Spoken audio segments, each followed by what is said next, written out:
देखिए, ये H bomb तो नहीं है, एच बॉम्ब आ रहा है, हाइड्रोजन बॉम्ब आ रहा है। ये एक और उदाहरण है वोट चोरी का। पिछली बार मैंने आपको एडिशंस के बारे में बताया था, ये हम आपको डिलीशंस के बारे में दिखा रहे हैं, और सबूत के साथ हम आपको दिखाएंगे कि ये जो डिलीशंस हुए हैं ये सेंट्रलाइज तरीके से कॉल सेंटर के प्रयोग करके, सॉफ्टवेयर के प्रयोग करके किए गए हैं।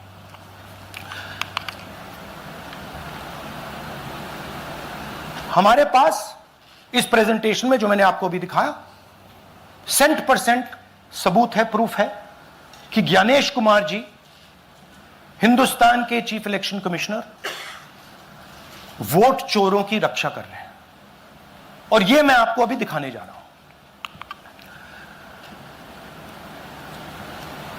हर इलेक्शन में हमें रिपोर्ट आती थी कि वोटर्स डिलीट हो रहे हैं, कांग्रेस वोटर्स डिलीट हो रहे हैं, ऑपोजिशन के वोटर्स डिलीट हो रहे हैं, दलित वोटर्स डिलीट हो रहे हैं, आदिवासी हो रहे हैं, माइनॉरिटी वोटर्स डिलीट हो रहे हैं, ओबीसी वोटर्स डिलीट हो रहे हैं। मगर जब डिलीट होते हैं ऑपोजिशन के ही होते हैं। कर्नाटक में आलंद कंस्टिट्यूएंसी है, यहां पे चोरी पकड़ ली, कोइंसिडेंस से पकड़ी। वहां की जो बीएलओ थी उसने देखा कि उसके रिश्तेदार को डिलीट कर दिया गया था। जैसे चोरी पकड़ी जाती है, कोई छोटी सी गलती हो जाती है, हाथ आ जाती है। आलंद में 6018 वोटर्स डिलीट हुए, उसमें से इनकी रिश्तेदार थे। उन्होंने पता लगाया कि मेरे रिश्तेदार को डिलीट किसने किया। पता लगा कि पड़ोसी ने रिश्तेदार को डिलीट किया। बीएलओ ने जाके पड़ोसी से पूछा कि भाई आपने मेरे रिश्तेदार को क्यों डिलीट किया? पड़ोसी ने कहा मैंने तो नहीं किया। बीएलओ सस्पिशियस हो गई, शक पड़ा, उसने प्रोसेस चालू कर दी।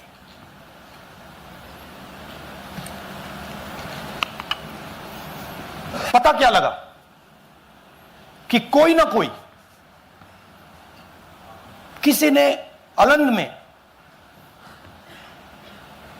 वोटर डिलीशन सिस्टमैटिकली ऑर्गेनाइज तरीके से, सेंट्रलाइज तरीके से किया।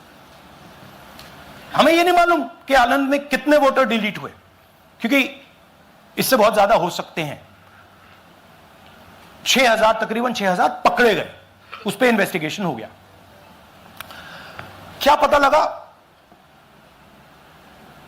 कि फाइलिंग ऑटोमेटिकली ऑनलाइन हो रही है। मोबाइल नंबर्स कर्नाटक के नहीं यूज हो रहे, मोबाइल नंबर्स दूसरी स्टेट्स के यूज हो रहे हैं। इनफैक्ट कर्नाटक के नंबर थे ही नहीं उसमें।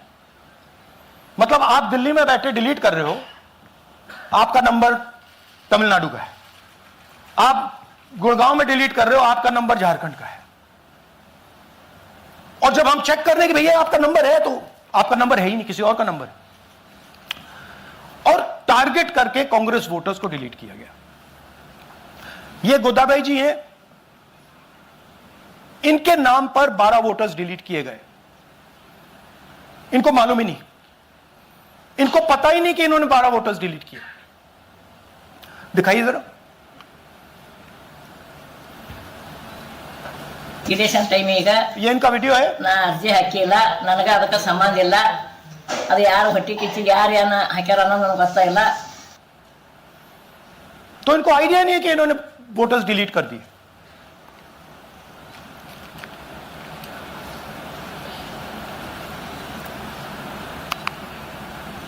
ये सारे के सारे जो नंबर्स हैं ये कर्नाटक के नंबर्स नहीं है, ये अलग अलग स्टेट्स के नंबर्स हैं। और इन नंबर्स को आप फोन करके देखिए, रिप्लाई नहीं आता है।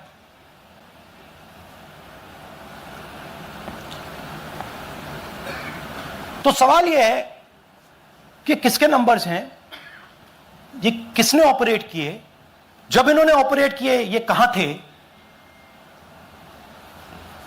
आईपी एड्रेस क्या था, ओटीपी कैसे जनरेट हुआ, कहां गया, यह सवाल है। यह दूसरा उदाहरण, सूर्यकांत जी जो अभी स्टेज पे आए थे, इन्होंने 12 वोटर्स को 14 मिनट में डिलीट कर दिया। आप फॉर्म भरने की कोशिश कीजिए, डिलीशन फॉर्म भरने की कोशिश कीजिए, देखिए।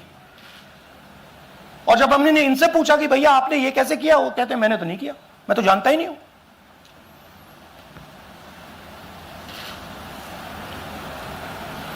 बबीता चौधरी जी का इन्होंने एक नाम डिलीट किया, यहां खड़ी हैं बबीता जी, यहां है, सूर्यकांत जी यहां है, आ जाइए जरा स्टेज पे, एक सेकंड आ जाइए, ये दोनों खड़े हैं यहां पे, सूर्यकांत जी, बबीता जी। इनको मालूम ही नहीं कि इन्होंने डिलीट किया। Thank you. नागराज जी, इन्होंने 2 एप्लीकेशन 36 सेकंड में फाइल कर दी है। और मजे की बात देखिए, ये 4 बजे सुबह उठ के फाइल कर रहे हैं। पता नहीं क्या हुआ, 4 बजे सुबह कहा कि भैया मैं 2 वोटर को डिलीट करूंगा, और कितने 36 सेकंड में डिलीट कर दिए, फिर सो गए।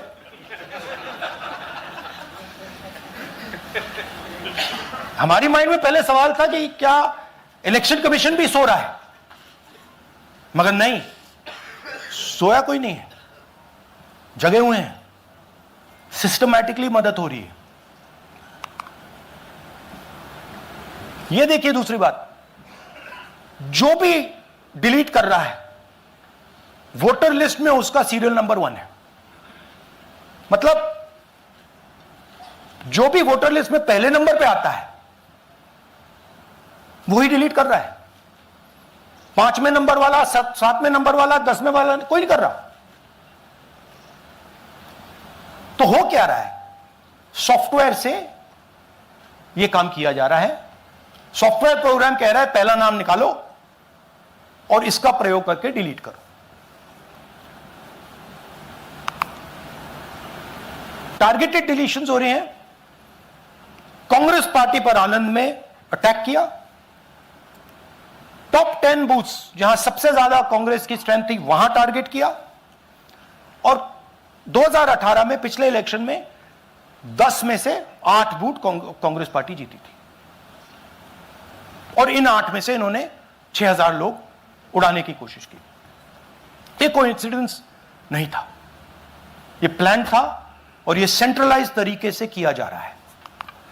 अब मैंने बहुत बड़ी बात बोली, चीफ इलेक्शन कमीशन के बारे में मैंने बोला कि यह व्यक्ति वोट चोरों की रक्षा कर रहा है। जो भी मैं यहां बोल रहा हूं 100% प्रूफ के साथ, सबूत के साथ बोल रहा हूं। और मैं अभी आपको दिखाना चाहता हूं कि मैं ये शब्द क्यों बोल रहा हूं और किस बेसिस पे बोल रहा हूं। आपको अपनी आंखों से ये दिखेगा। कर्नाटका सीआईडी ने केस चालू किया कि वोटर कौन है, ये फोन किसके हैं, ये आईपी एड्रेस क्या है, ओटीपी कहां गया, इन चीजों के बारे में इन्वेस्टिगेशन शुरू होती है। कर्नाटक सीआईडी ने हिंदुस्तान के इलेक्शन कमीशन को 18 चिट्ठियां लिखी हैं। हमें आप ये इंफॉर्मेशन दीजिए, बिल्कुल क्लियर है, डेस्टिनेशन आईपी दीजिए, डिवाइस डेस्टिनेशन पोर्ट दीजिए, ओटीपी ट्रेल दीजिए, फोन नंबर्स दीजिए, फोन नंबर्स के मालिकों के नाम दीजिए। क्लियरली पूछा है, नो आंसर। 18 चिट्ठी CID Karnataka, no answer from chief election commissioner, no answer from election commission. Timeline देखिए,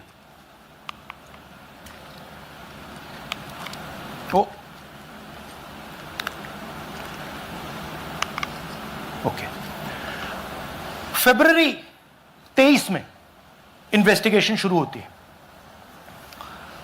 मार्च 23 में कर्नाटक का सीआईडी चिट्ठी लिखती है ईसीआई को कि हमें सारे डिटेल्स दे दीजिए।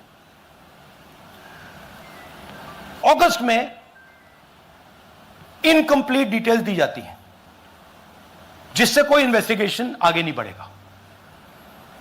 जिन चीजों की जरूरत थी वो नहीं दी, जिसकी जरूरत नहीं थी वो सारी दे दी। पहला सबूत। दूसरा सबूत, 18 बार रिमाइंडर लेटर गए हैं। आपको अगर सीआईडी एक बार लेटर भेज दे और आप नहीं गए, आप जानते हो क्या होगा। यहां पे इलेक्शन कमीशन को 18 बार लेटर गए हैं, कुछ नहीं हुआ है। बाद में क्या होता है, कर्नाटक ईसी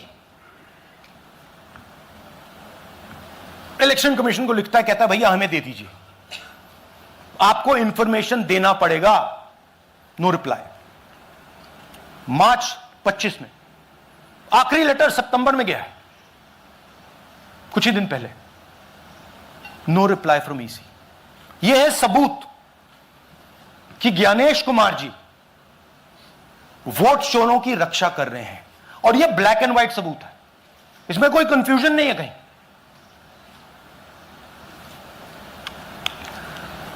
तो सवाल उठता है, ये है कौन जो सेंट्रलाइज तरीके से कॉल सेंटर के प्रयोग से, सॉफ्टवेयर से अलग अलग प्रदेशों में वोट डिलीट कर रहे हैं, ऐड कर रहे हैं। इलेक्शन कमीशन जानता है, ज्ञानेश कुमार जी जानते हैं। अच्छा, ये सिर्फ आनंद में नहीं हुआ, ये अलग अलग कंस्टिट्यूएंसीज में हुआ है। आनंद में लीगल प्रोसेस चालू हो गई, पकड़ लिया। यहां महाराष्ट्र में उसी मोडस ऑपरेंडी से, उसी सिस्टम से यहां पे वोट ऐड हुए हैं। आनंद में डिलीट, रजौरा में एडिशन। 6850। आपको याद होगा पिछले प्रेजेंटेशन में मैंने आपको नाम दिखाए थे, ये देखिए वही नाम यहां है।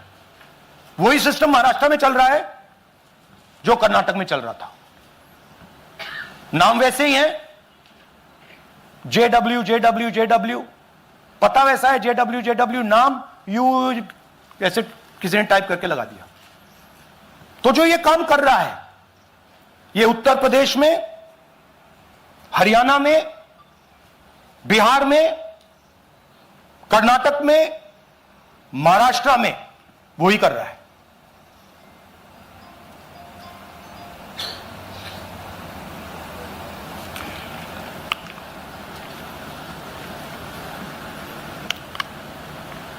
तो हमारी डिमांड है, ज्ञानेश कुमार जी, आप अपना काम कीजिए। आपने ओथ लिया है, आप हिंदुस्तान के चीफ इलेक्शन कमिश्नर हैं। आपसे कर्नाटक की सीआईडी सबूत मांग रही है। आप कर्नाटक की सीआईडी को यह सबूत 1 सप्ताह के अंदर दे दीजिए, नहीं तो पूरा हिंदुस्तान के सारे युवा इस बात को एक्सेप्ट करेंगे कि आप हिंदुस्तान के कॉन्स्टिट्यूशन, हिंदुस्तान के संविधान की हत्या में शामिल हो, हिंदुस्तान के संविधान की रक्षा नहीं कर रहे हो, और वोट चोरों की आप मदद कर रहे हो। Thank you. और थोड़ी देर में हम आपको हाइड्रोजन बॉम्ब दिखाने जा रहे हैं। नहीं, आज नहीं, थोड़ी देर में उसकी प्रिपरेशन चल रही है। क्योंकि हम देखिए, मैंने टीम से कहा है कि अगर मैं स्टेज पे जा रहा हूं, ब्लैक एंड व्हाइट प्रूफ नहीं होगा, मैं नहीं जाऊंगा। अगर ब्लैक एंड व्हाइट प्रूफ होगा, जो कोई मतलब उसको निगेट नहीं कर सकता, मैं जाऊंगा। मैं देश के कॉन्स्टिट्यूशन की रक्षा कर रहा हूं, संविधान की रक्षा कर रहा हूं, मैं लोकतंत्र की रक्षा कर रहा हूं, और मैं सच्चाई आपके सामने रख रहा हूं। So first of all, this is not the H bomb. H bomb is coming. this is another milestone in setting up and demonstrating to the youth of this country how elections are being rigged.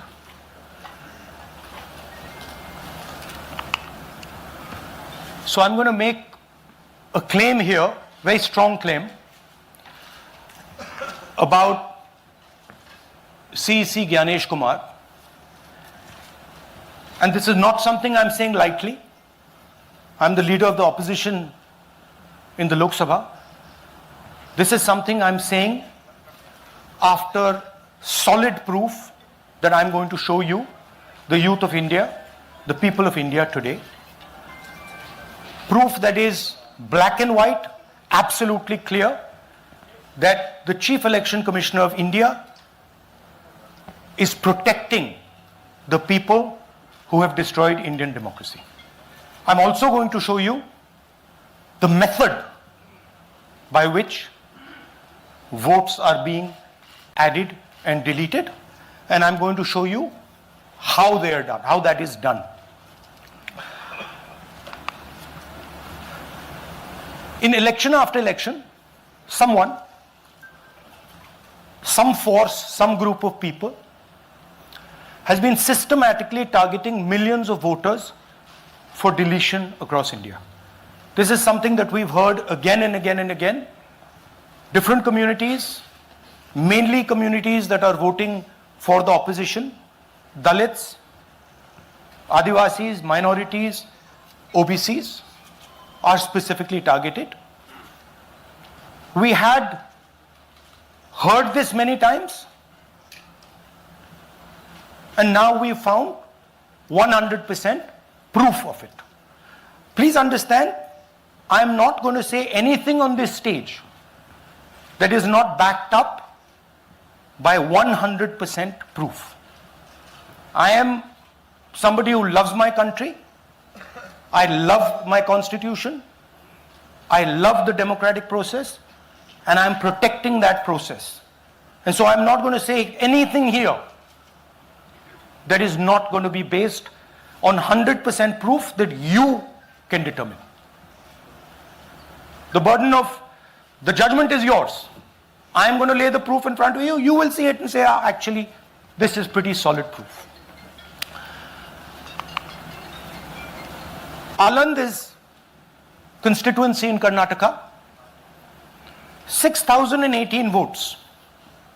Somebody tried to delete 6,018 votes. We don't know the total number of votes that were deleted in Aland in the 23 election. They are much higher than 6,018.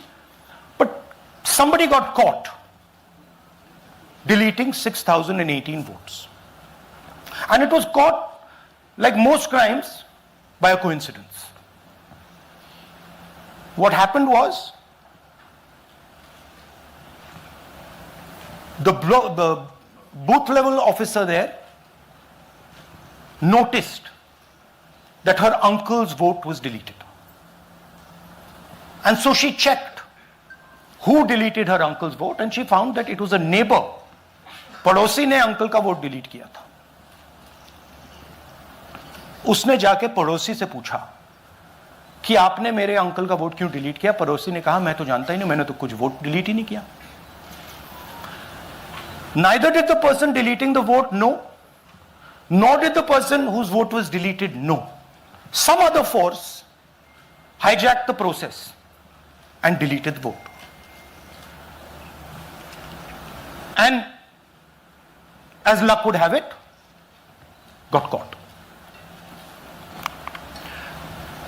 What does the operation look like? In Aland, 6,018 applications were filed, impersonating voters. The people who filed these applications actually never filed them. And we will show you evidence of that on this stage. The filing was done automatically using software. We will show you that. Mobile numbers from outside Karnataka, from different states, And you can see on the map, from different states were used to delete numbers in Aland. And it was done targeting Congress voters. So this was not random. We will show you again that these deletions were specifically targeting booths where the Congress party was winning. Here is example number 1, lady called Godabai. Someone created fake logins, deleted 12 voters, attempted to delete because then this was stopped. Godabai, of course, has no idea. Can you show us what Godabai has to say about this? Election ಟೈಮಿಗೆ ನಾ ಅರ್ಜಿ ಹಾಕಿಲ್ಲ, ನನಗೆ ಅದಕ್ಕೆ ಸಂಬಂಧ ಇಲ್ಲ. ಅದು ಯಾರು ಹೊಟ್ಟಿ ಕಿಚ್ಚಿಗೆ ಯಾರು ಏನು ಹಾಕ್ಯಾರ ಅನ್ನೋದು ನನಗೆ ಗೊತ್ತಾಗಿಲ್ಲ. So she has no idea. These were the cell phone numbers that were used to delete these people. These are not from Karnataka. These numbers are from different states. You can see here.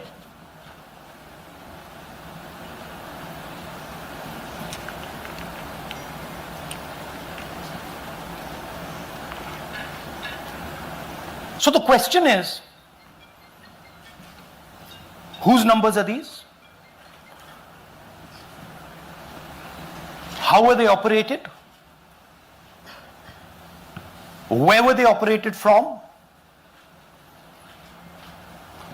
Who generated the OTPs to disturb the process? Now these are questions that arise out of this. Here's example 2, Suryakant. This gentleman apparently deleted 12 voters in 14 minutes. He filled 12 deletion forms in 14 minutes. I'd like you to meet him. He's here. That's one of the people. That's one. Namaskar bhi aiye. Babita Chaudhary is one of the votes that he is supposed to have deleted. Aiye bhaiya. He is supposed to have deleted. This is the gentleman. ये इनका vote delete किया जा रहा था. ये कर रहे थे. इनसे आप पूछिए. बताइए. That's our candidate. हाँ. कन्नड़ा में बोलिए. ನನ್ನ ಹೆಸರು ಸೂರ್ಯಕಾಂತ್ ಗೋವಿನ. ನಾನು ಸರ್ಸಂಬ ಗ್ರಾಮದಲ್ಲಿ ಇದ್ದೆ. ನನಗೆ ನಾಲೆಜ್ ಇಲ್ಲದೆ ನನ್ನ ಹೆಸರು ಮೇಲೆ 9 ಜನರ ಲಿಸ್ಟನ್ನು ಡಿಲೀಟ್ ಮಾಡಿದ್ದಾರೆ. ಅದು ಯಾಕಂತ ಇವರು ನನಗೆ ಬಂದು ಕೇಳಿದರು, ನಮ್ಮ ಹೆಸರು ನೀವು ಯಾಕೆ ಡಿಲೀಟ್ ಮಾಡಿದ್ರಿ ಅಂತ. ಅದಕ್ಕೆ ನಾನು ನಮ್ಮ ಸಾಹೇಬ್ರಿಗೆ ಹೇಳಿದೆ, ನಾನು ಡಿಲೀಟ್ ಯಾರಿಗೂ ಮಾಡಿಲ್ಲ, ಅಪ್ಲಿಕೇಶನ್ ಕೊಟ್ಟಿಲ್ಲ, ಆದರೂ ಡಿಲೀಟ್ ಆಗ್ಯದ, ಅದು ನೋಡ್ರಿ ಅಂತ. ಹಾಗಾಗಿ ತಹಶೀಲ್ದಾರ್ಗೆ ಹೋಗಿ ಕಂಪ್ಲೇಂಟ್ ಕೊಟ್ವಿ. ಮತ್ತು ಕಮಿಷನರ್ ಇದು ನಮ್ಮ ಜಿಲ್ಲಾ ಎಲೆಕ್ಷನ್ಗೆ ಒಂದು ಇದಕ್ಕೆ ಕಂಪ್ಲೇಂಟ್ ಕೊಟ್ವಿ. ನನ್ನ ಹೆಸರು ಮೇಲೆ 12 ಜನರದು ಡಿಲೀಟ್ ಮಾಡಿದ್ದು ನಿಜ ಇರ್ತದೆ. थोड़ा ट्रांसलेट कर लीजिए. मेरे नाम पे 12 लोगों का नाम डिलीट किया गया है. हालांकि मुझे मालूम नहीं, मैं कभी किसी को मैसेज भेजा भी नहीं, मैं बुलाया भी नहीं. ये बबीता आके पूछने से पता चला कि मैंने मेरे फ़ोन से ऐसा मैसेज दिया, लेकिन असल में मैंने किसी को भी मैसेज नहीं किया. आप कुछ कहेंगे? नहीं? ठीक है. Thank you. Thank you. Third example, Nagaraj. 2 applications filed and submitted in 36 seconds. Please try and fill these forms and see how long it takes you. Try and fill. And I ask the youth of India, try it. Try and fill the form, 2 forms in 36 seconds. You'll see the answer to this question. Notice also what time this gentleman fills the form. For some reason he gets up at 4:07 in the morning and suddenly fills 2 forms in 38 seconds.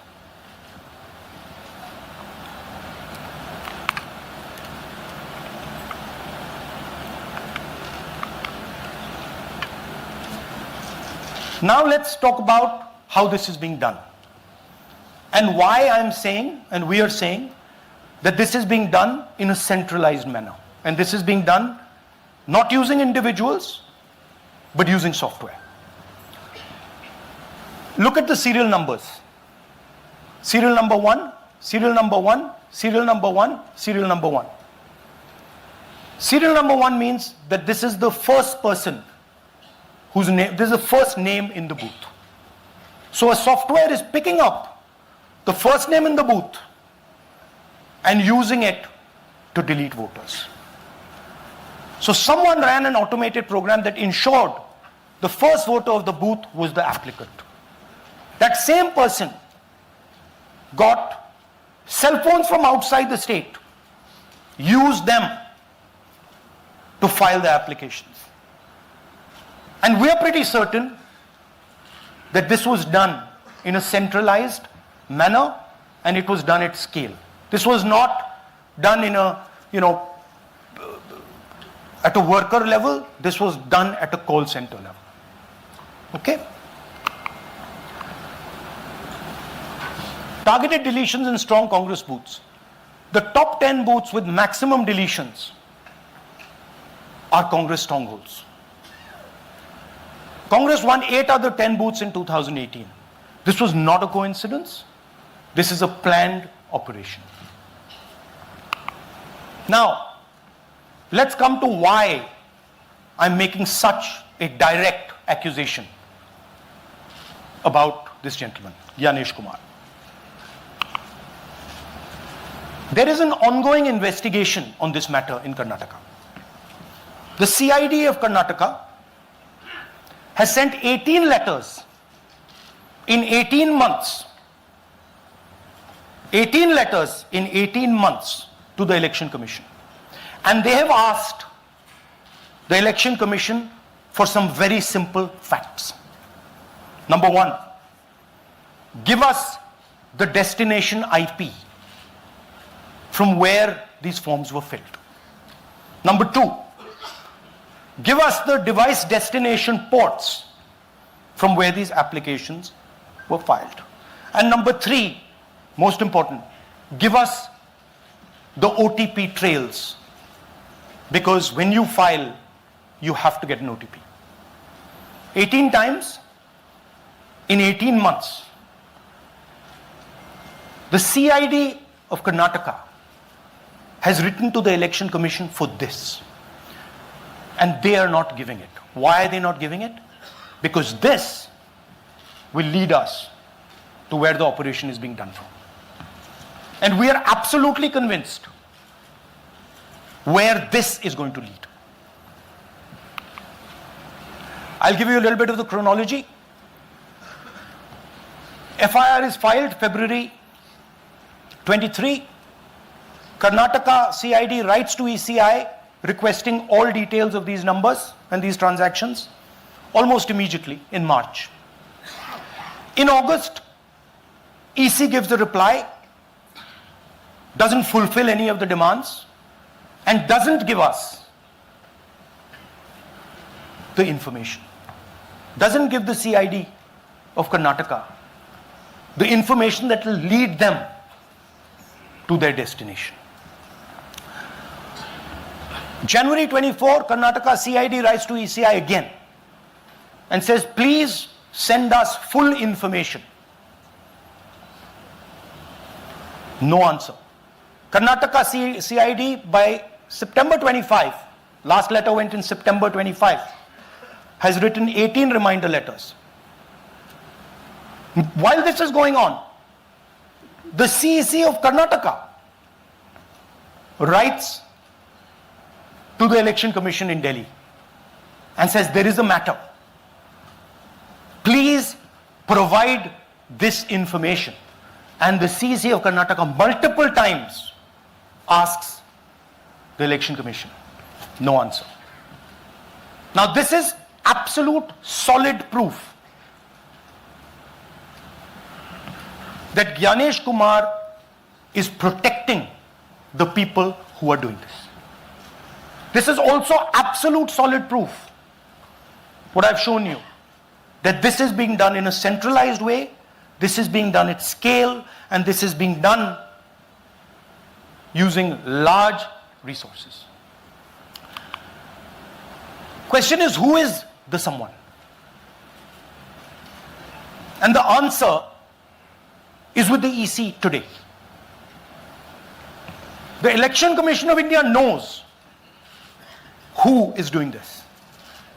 And I want every single youngster in India to know that they are attacking this. And this is your future. When they are not giving this information, they are defending the murderers of our democracy. And it is important that every youngster knows this. Your jobs, your future, your aspirations all come from this instrument. And the Chief Election Commissioner, Mr. Gyanesh Kumar, is not telling the CID of Karnataka who is doing this.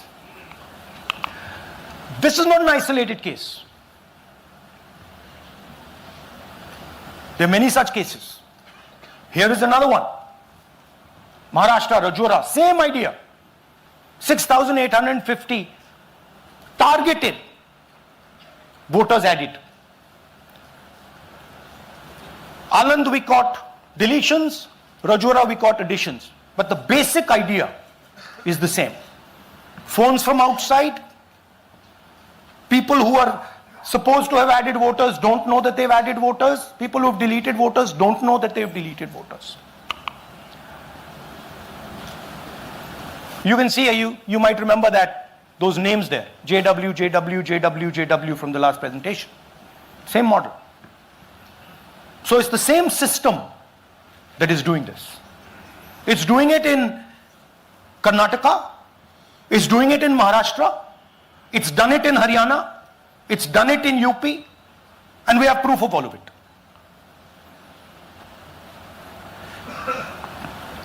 Names are being filled. Addresses, the address is Sasti, Sasti, Sasti, Sasti. Name is UQ, JJW.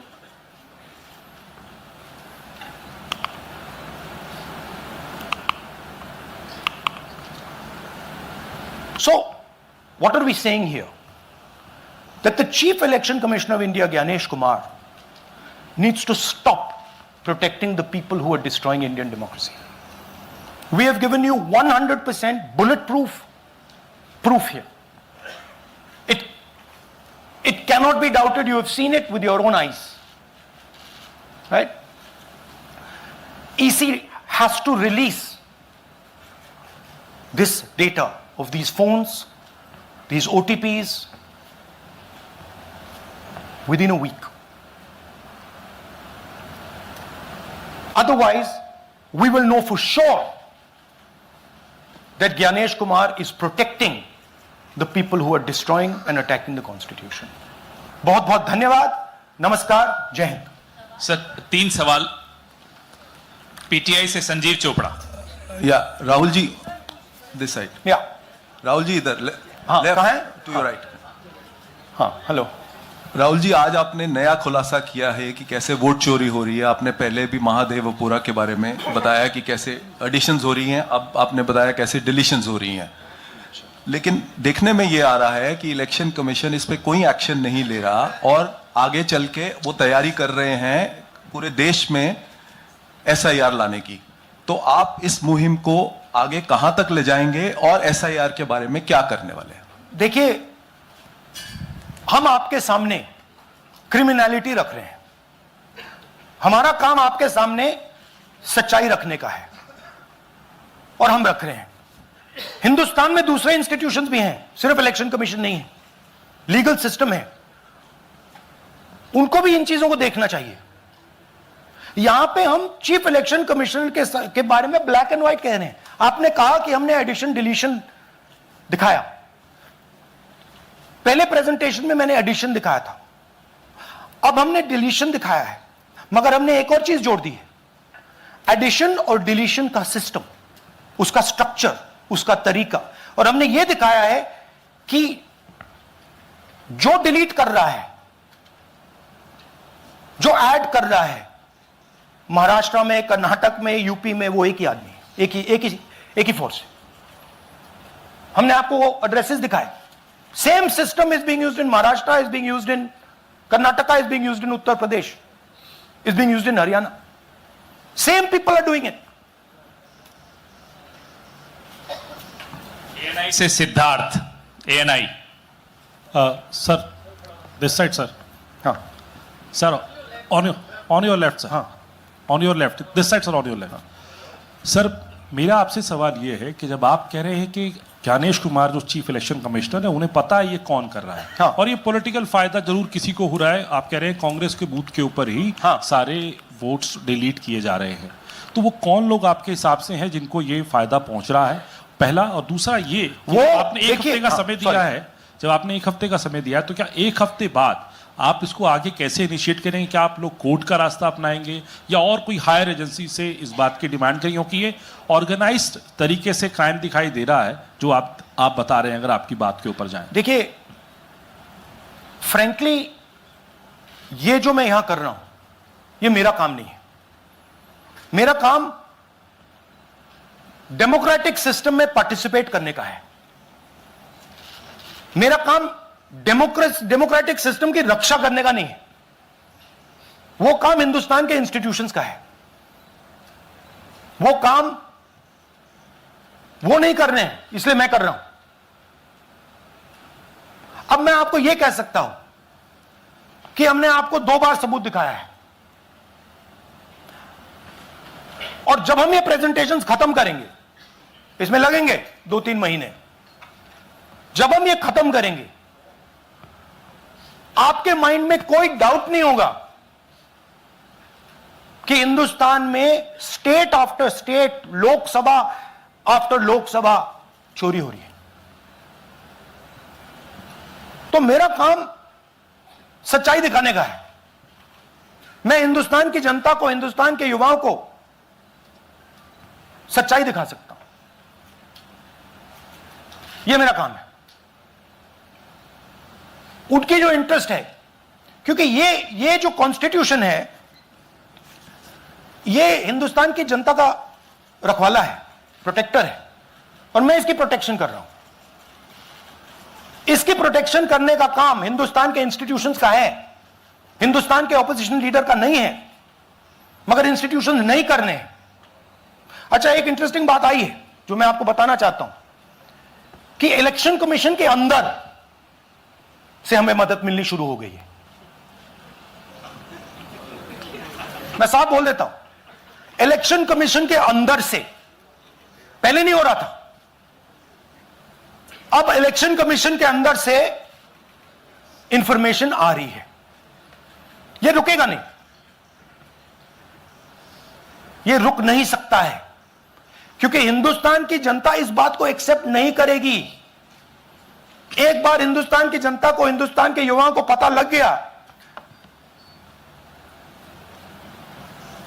कि vote चोरी हो रही है, उनकी शक्ति लग जाएगी।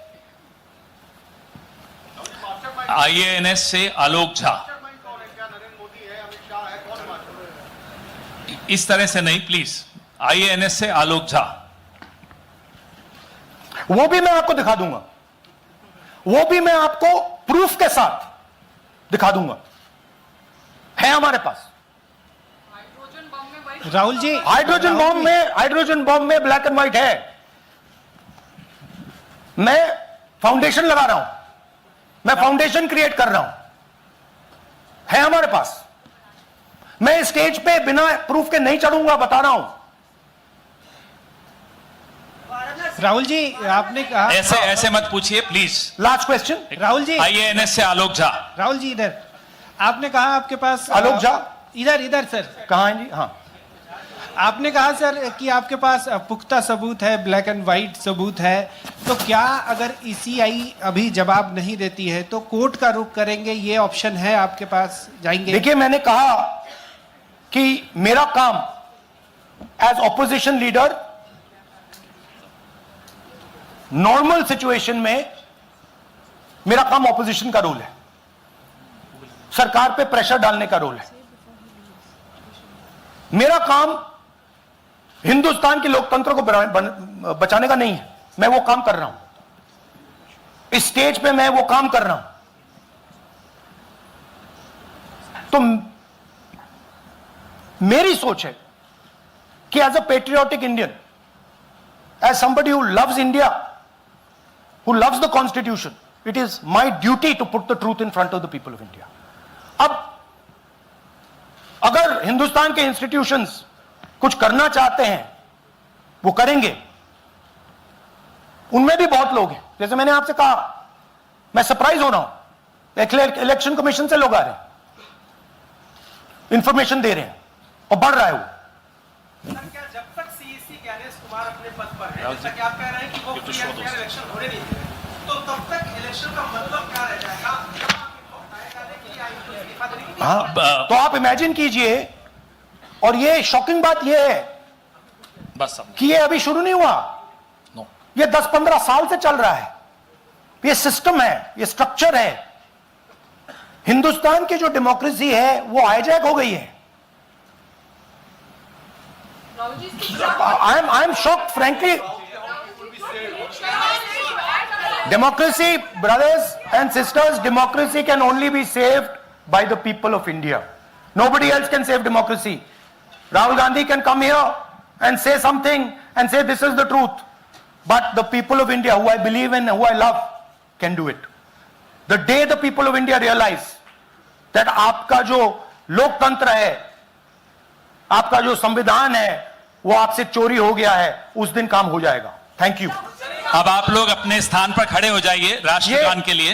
ये है इनकी डिटेल लिस्ट, देख लीजिए। राष्ट्रगान के लिए अपने स्थान पर खड़े हो जाइए।